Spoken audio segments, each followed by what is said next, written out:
Good morning!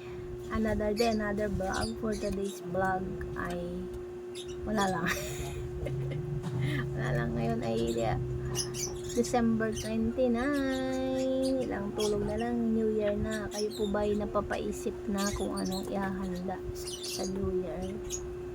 May plano na ba kayo na ihanda sa New Year? Ako, tanongin mo.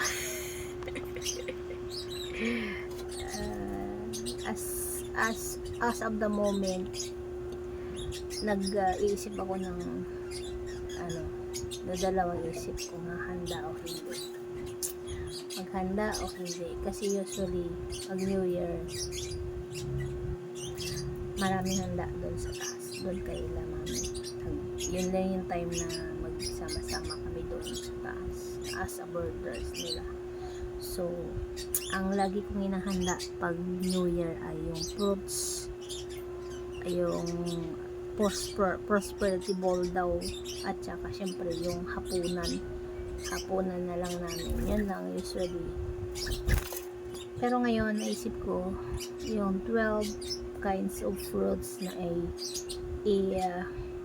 tawag niyan, i-prepare ay hindi ko gagawin. Ayun lang yata hindi ko gagawin kasi ang mahal ng prutas kay siguro yung 6 na lang. Meron daw, may napanood ako sa TikTok na may 6 kinds of fruits na lang na mayroon sa na andon lahat yung elements ng water, ng earth, ng mga ba daw elemento. Hindi ko alam yan, mga feng shui expert.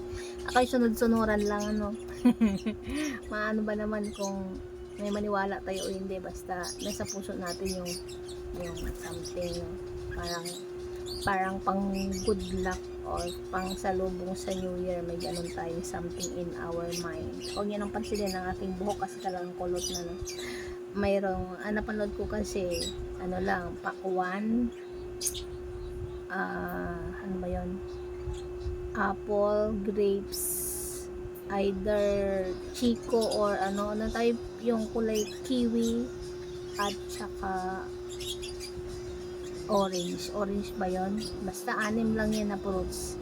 Baka na lang gayahin ko. Tapos yung 12 eggs yan, ganun na lang, simple celebration. Tapos kanta na lang natin sa kanta, no? Kasi parang yung umay nung Pasko, yung mga pagkain parang andito pa sa akin, wala akong takam, walang excitement na kumain. Parang gusto ko lang kumain ng tuyo. Tapos something salty, hindi naman na sweet na salty, basta yung something na hindi nakaumay sa panlasa, no? Katulad ng atsara. Ayan, kaya napapaisip ako kung ano handa. Siguro mag na lang ako. Mahilig kami kasi sa isda, so mag-isaw na lang. Kailangan daw may buong isda sa New Year, ay basta may isda buos, kaya yun na lang. Tsaka sabi nila ang manok ay hindi hinahanda pag New Year kasi buong taon ka daw magkay-kay, anong tawag daw na basta may tawag doon. So this is it, kain tayo guys, almusal, tanghalian. Mamig na yung aking ininit sa kadaldalan. Ito po yung dala na anak ko, 4 na pirasong chicken joy. Charge sa kanila to kasi di naubos. Walang gravy, walang kanin, chicken lang. So ayun natin guys, ito ininit ko lang to, sinabay ko lang yung kanin namin, kaya lang lumamig na agad. Kumain ako mag fried chicken, jolly chicken.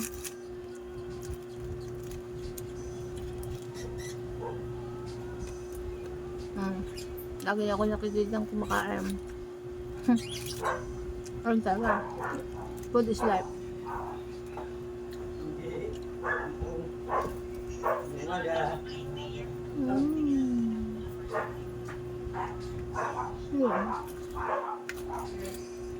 Mm.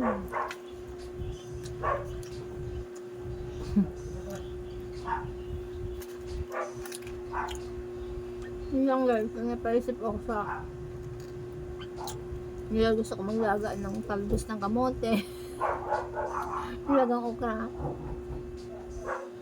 Yun lang. Ano naman hindi nakakaumay kasing kainin. Bagong-bagoong.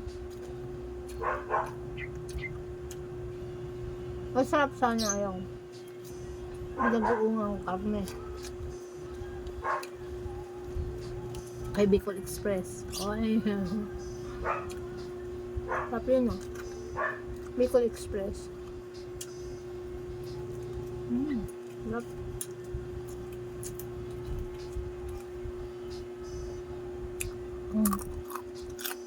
Crunchy kasi gininit ko sa air fryer.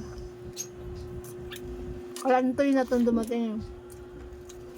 Bigla na may air fryer. Kaya may mantika, naka-air fryer, mamantika pa rin. No?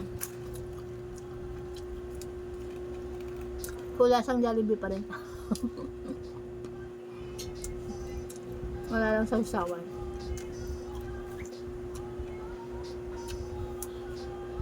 So yun lang guys.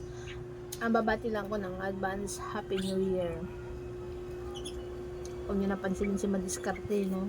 Kasi ganito na talaga ang mukha natin. Wala nang pagbabago yan. This is the natural. Oh, diba? Braso pa lang ulam na. So, maraming salamat sa panonood. Have a prosperous New Year sa ating lahat. Siyempre, lagi magpasalamat sa taas. Sa blessing na araw-araw nating natatanggap. At hingin lagi ang gabay. Kaabang sa bibig. Yan yung ibon na yan, nag-aabang sa bibig. Kamag dito, meron naman dyan back sa bibig pa. Hindi nga dito katok-tok ka dyan. Baka ka na kasi yung tamad. Tamad ito yung ibon na ito eh. Hindi na. Ito, sumubo ka.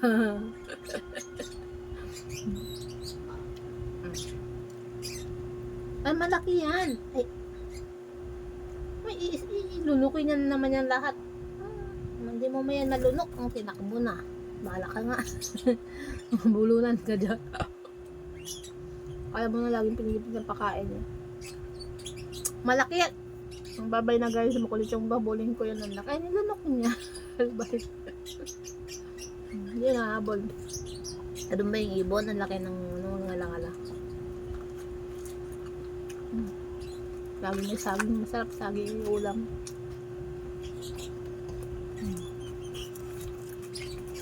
One rice is enough. Papakin na lang natin itong manok. Di ba tipid ako kumain? So, ganun lang guys. Happy New Year in advance. And salamat sa lahat ng nanonood ng videos ko. God bless everyone. Bye.